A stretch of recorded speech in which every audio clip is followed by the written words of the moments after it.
Channel के like कीजिए, subscribe कीजिए, शेयर कीजिए। भोलेनाथ के चरण में प्रणाम करती हूँ, मैया भवानी के चरण में प्रणाम करती हूँ, गणपति के चरण में प्रणाम करती हूँ, हम अपनी माता पिता के चरण में प्रणाम करती हूँ।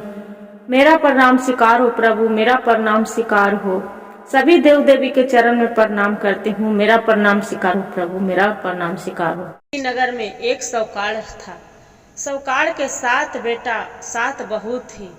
उसका एगो लड़की थी कलावती, अपना ससुराल से मैके आई थी। करवा चौथ आया, भाभी ने उसको साथुन करवा चौथ के व्रत की थी। कलावती भी अपना करवा चौथ के व्रत किए। भाई उसका बहुत मानते थे। साथुन भाई बिना बहन के साथ में खाना नहीं खाते थे। साथों भाई बहन के बोले, भाई बहन चलो खाना खाते हैं, भूख लग रहा है। बहन बोली, नहीं भाई आज खाना नहीं खाएंगे, आज करवा चौथ के व्रत कैले हैं। भगवान के सूर्य भगवान के बिना चांद निकले अर्घ देले, आज खाना नहीं खा सकते हैं। भाई इतना सुनते हैं, भाई को लगता है कि मेरी बहन इकलौती बहन है, मेरे बहन साथ में खाना भोजन करती थी, आज बहन मेरी भूखे है, वो कैसे रह पाएगी, दिन भर सारी दिन बीत जाएगा। काहे न छोटा वाला भाई जाते हैं पहाड़ी पर जाके एक दिया जला देते हैं, चलनी से ढक कर बोलते हैं कि बहन अब चांद दिख गया। अपना भाभी के बोलती है कलावती, हे भाभी चलिए चांद दिख गया, रोशनी दिख रहा है, चलिए पूजा करके भोजन कर लेते हैं। भाभी उसका जानती थी कि इसका भाई के चाल है, पहाड़ी पर दिया जला दिए हैं। बाकी भाभी नहीं बताई। भाभी बोलती है कि आप जाओ ननद, आप जाओ, आप भोजन कर लो चांद के देख के, बाकी अभी में आपको चांद निकल गया है, मेरा चांद नहीं निकला है। इतना कहकर अब भाभी वो नहीं निकले। जब इसका चांद निकल गया, भाभी के सूर्य भगवान के देख लिए, चांद के पूजा कर लिए सातों भाभी करके अपना भोजन कर ली। ये क्या किए कि जैसी पहाड़ी पर चांद देख रहे हैं कि जो दिया जल रहा है, उसका दिन अछैते जाके फिर भोजन कर लेती है, भोजन करने लगती है। जैसी कोर पहला को खाना निकालते हैं, छींक आ जाता है, दूसरा खाना निकालते हैं, फिर भी छींक आ जाते हैं, तीसरा निकालते हैं, मुंह में लेती है तब बाल निकल जाते हैं। इतने में मन घबराते रहते हैं उसका कलावती के कि ऐसे क्या हो रहा है। बाकी इतने में उसका ससुराल से कोई आ जाते हैं बुलावा कि चलो पति के तब को तबीयत खराब है, कस के आप घर चलो। इतने में उसका माँ लहंगा चुंदरी बक्सा से निकालने लगती है। माँ उसका बहुत सहुआइन बहुत चतुर चालाक रहती थी। सौकार के पत्नी जो सौकार के पत्नी चालाक रहती है, और बक्सा खोलती है अपना बेटी के लहंगा चुंदरी देने के लिए। जब लहंगा चुंदरी निकालते हैं तब सफ़ेद रंग के साड़ी निकालते हैं, काला रंग के साड़ी निकालते हैं, दूसरे में फिर नीला रंग के काला नीला वैसे निकल रहे हैं। बाकी 3 पेटी खोल देते हैं, 4 को, तीनों पेटी में वैसी काला नीला और सफ़ेद रंग के निकलते हैं। जो उसका माँ रहती है चतुर चालाक रहती, हल्दी से साड़ी के उजले साड़ी के रंग देती है, उसमें सोने के सिक्का बहान देती है।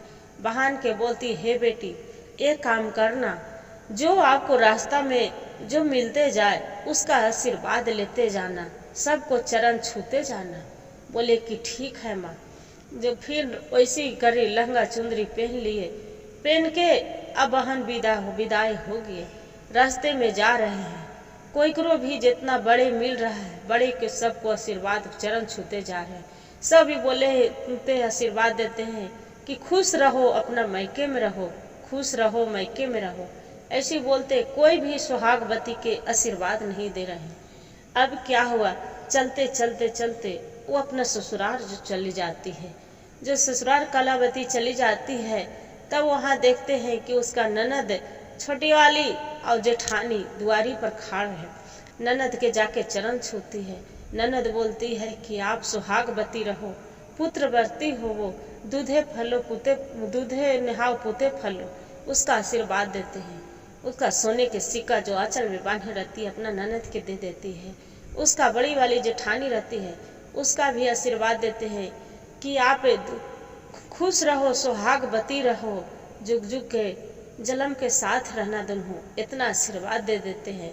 इसका आशीर्वाद मिल जाते हैं। उतने में उसका पति के कलावती के जो रहता है उसका पति के मृत्यु हो जाता है। सब कोई उसका ले जाने के लिए आग दाग करने के लिए तैयारी करते रहते हैं। उतने में कलावती खूब रोते हैं, पति के रख के हम नहीं ले जाने देंगे, हम पति के आग दाग नहीं करने देंगे। सब बोलते हैं कि बहन आप नहीं करने देंगे बेटी। वहाँ एक बूढ़ा रहता है, बोलते हैं बेटी नहीं करने देंगे आग दाग, तो आत्मा के शांति नहीं मिलेगा। दुनिया के प्रकृति यही है, आप जाने दो उसका। बाकी ये साहूकार के बहू रहती है कलावती, बोलती है नहीं हम अपना पति के नहीं जाने देंगे, मेरे पति के हम यही लेके रहेंगे।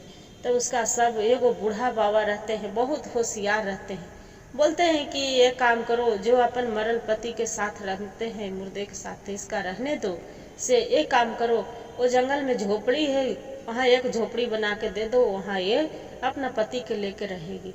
क्या करती है कि उसका सास गाली बकने रहती है कि हे कुलछनी तू मेरा बेटा के खा गई, तू तो डायन है, तू भूतिन है, मेरे बेटा के खा गई। बाकी बेचारी रोते रोते अपना पति के लेके चले जाते हैं जंगल में। जंगल में वहाँ पर झोपड़ी में रहने लगती है। बासी कुसी बचता था, उसका सास भेजा देते थे, अपना बेटी दिया छोटी ननद थी उसका कि जाओ अपना भाभी के बासी कुसी रोटी दे लाओ। रोज बासी कुसी रोटी वैसी खाती थी। वो जो उसका अपना पति के रोज नहलाते थे खींचते थे, वैसी कपड़ा लाता साफ सफाई करते थे। बाकी उसका पति वैसे पड़ल था। फिर आए फागुन वाला करवा चौथ। करवा चौथ आए, करवा माता आए, करवा ले सात भाई के बहन करवा ले सात भाई के बहन करवा ले। करवा माता जो आए, ये जो रहती है कलावती, उनको चरण में लटक जाती है, हे माता मेरे पति के जीवित कर दो। माता बोलते हैं कि देखो मेरे से बड़ा बैसाख वाला करवा है, उन्हीं आपको पति को जीवित कर सकते हैं, मेरे चरण छोड़ दो, हम नहीं कुछ कर सकते हैं। उनको ममता आ जाता है। फिर क्या हुआ, फिर रोने लगती है। ये फिर बैसाख वाला करवा आया। जो बैसाख वाला करवाया, फिर करवा माता बोले करवा ले सात भाई के बहन करवा ले, झूठो व्रत करो सात भाई के बहन करवा ले। बेचारी फिर जो करवा माता आते हैं 12 बजे रात हो जाते हैं, जगले रहती है, जाके माता के चरण में लटक जाते हैं, रोने लगती है कि हे माता मेरे पति के जीवित कर दो। बाकी फिर माता बोलते हैं करवा माता कि हे बेटी तुम्हारा एक काम करो, हम भादो वाला जो करवा आएंगे वो मेरे से बड़े हैं, आपको पति के वो जीत बीत करेंगे, जे उन्हीं से वरदान मांगना वही करेंगे, मेरा चरण छोड़ दो। फिर क्या होता है, भादो 4 महीना के बाद फिर भादो वाला करवा आ जाता है। जब भादो के करवा आ जाते हैं, फिर करवा ले सात भाई के बेक बहन करवा ले, जे झूठी व्रत करने वाले करवा ले, जे झूठी व्रत करने वाले करवा ले। फिर पति से क्या मतलब ऐसे कर रहे हैं। फिर माता के करवा माता के चरण में लटक जाती है, और लटक के अब बोलते हैं कि हे अथी भादो मास वाला करवा माता मेरे पति के रक्षा कर दीजिए, जीवित कर दीजिए माता, मेरे पति बिना आप न रह जाएगा माता, मेरे पति के जीवित कर दीजिए, मेरे से गलती हो गया, आप मेरे गलती के क्षमा कर दीजिए माँ, सुधार करेंगे माँ, क्षमा कर दीजिए। क्षमा मांगने लगती है। आँख से आंसू देख के करवा माता के भी दया आ जाते हैं। बोलते हैं कि हे बेटी मेरे से बड़ा जो कार्तिक के महीने वाला चौथ के करवा होते हैं वो मेरे से बड़े हैं। कृष्ण पक्ष के चतुर्दशी के करवा होते हैं, करवा चौथ है, वो तो करवा चौथ करना, वही माता तुम्हारे पति के जीवित करने। हाँ चरण छोड़ना नहीं, जहाँ जो तू उसको चरण छोड़ देंगे तो वो कभी आपको पति जीवित नहीं होगा। का 3 महीने के बाद करवा चौथ के व्रत आते हैं। जो करवा चौथ आते हैं बेचारी सोलहो सिंगार मंगा के रखे रहती है, करवा मंगा के रखे रहती है, पूरी सब भोजन बना के रखे रहती है। भोजन बना के अब सब सिंदूर सुहाग लेके पूरा सब काजल बिंदी जितना सोलहो सिंगार लेके सब रख देती है अपना ननद दिया मंगा के। क्या होते हैं, ननद बोलती है कि भाभी तो पागल हो गई, भैया तो है नहीं, बाकी सोलहो सिंगार क्यों मंगा रही है। उसका सास बोलती है कि जाके दे लावो, जो मांग रही जाके दे लावो, उसका शौक पूरा हो जाएगा, जाके दे आवो। क्या होते हैं कि जो अपना वहाँ माता आते हैं, करवा माता करवा ले, साथ भाई के बहन करवा ले, जे एक झूठी व्रत करने वाली करवा ले। ऐसे फिर करवा माँ के चरण में लटक जाती है, चरण में लटक के रोने लगती है कि हे माता, मेरे पति के जीवित कर दीजिए माँ, बिना आप जब तक। तो करवा माता बोलते हैं कि या भागन, तू छोड़ो, ये पापिन, तू तो पापिन है, तू मेरा चरण छोड़ो, मेरे चरण में तू क्यों लटकी है, मेरा चरण छोड़ दो तू। हे पापिन, तू तो झूठ मूठ के करवा चौथ के व्रत करती थी, तुम्हारा तो भूख लगल था, तू खाना खा ली दिन में, जे तू तो पापिन है, तू पति के अपना मार दी। ऐसे करके खूब रोने लगती है कलावती, चरण में लटक के। जो चरण में लटक के रोने लगती है, हे माँ, मेरे पति के जीवित कर दीजिए, मेरा गलती हो गया माँ, आप मेरा पति के जिला दीजिए माँ। माता के दया आ जाते हैं, बोलते हैं कि ठीक है। आँख से नाखून से नेल पेंट निकाल के, हाथ से मेहंदी निकाल के, आँख से काजल निकाल के, पैर से आरता निकाल के क्या करते हैं कि माता उसके पति पर जल लेके छिड़ देते हैं। जब जल छिड़ देते हैं, उतने में डरियाना और जमुआए उसका पति लेने लगते हैं। माता वो बोलते हैं करवा माता कि हे कलावती, आपको पति बेहोश है, थोड़ी दूरी में उठ के बैठ जाएगा, आपको पति ठीक है, चलते चलते अब हम जा रहे हैं। क्या करते हैं कि आधी घंटा में उसका पति उठ के बैठ जाती है, डरियाने लगते हैं, जमुआई लेने लगते हैं। फिर दोनों पति पत्नी दोनों हंसी मजाक ठिठोली करते रहते हैं।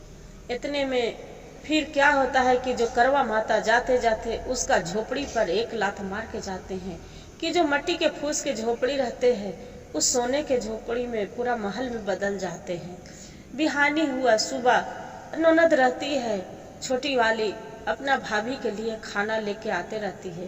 तो जैसी भाई या भाभी की आवाज़ सुनते हैं, जैसी जाके खाना धर के बिक फेंक के चल जाके अपना माँ के बताते हैं, माँ भाभी तो किसी से हंसी मजाक कर रहे हैं, ठिठोली कर रहे हैं, घर में पता नहीं कौन दूगो के आवाज़ आ रहा है। उसका सास रहते हैं, दौड़े दौड़े आती है अपना बहू भिरी, तो देख रहे हैं कि मेरा बेटा जीवित है। बेटा के अपना गले से लगा लेती है, बहू के गले से लगा लेती है। बहू बोलती है कलावती की माँ जी, आप ढोले बाजने से मेरा आप ले चलिए बेटा बहू के, दोनों के विदाई करवा के यहाँ से। और दोनों के बेटा बहू के ढोले बाजने से, जाजे बाजे से ले जाके विदाई करवाते हैं, अर्चन परछन करके। और दोनों बढ़िया से बेटा बहू के रखते हैं। बेटे सास बोलती है कि करवा माता बोलते हैं कि हे बेटी, सबको बता देना कि जो मेरा सच्चे दिल से करवा चौथ के व्रत करेगा उसका पति के लंबी उम्र होगा। हर हर महादेव, घर घर महादेव। जय करवा माता। जैसे एक सौकार के लड़की के आप दया मदद करे थे, जैसे सबके करिएगा करवा माँ। हर हर महादेव, घर घर महादेव। जय सूर्य भगवान।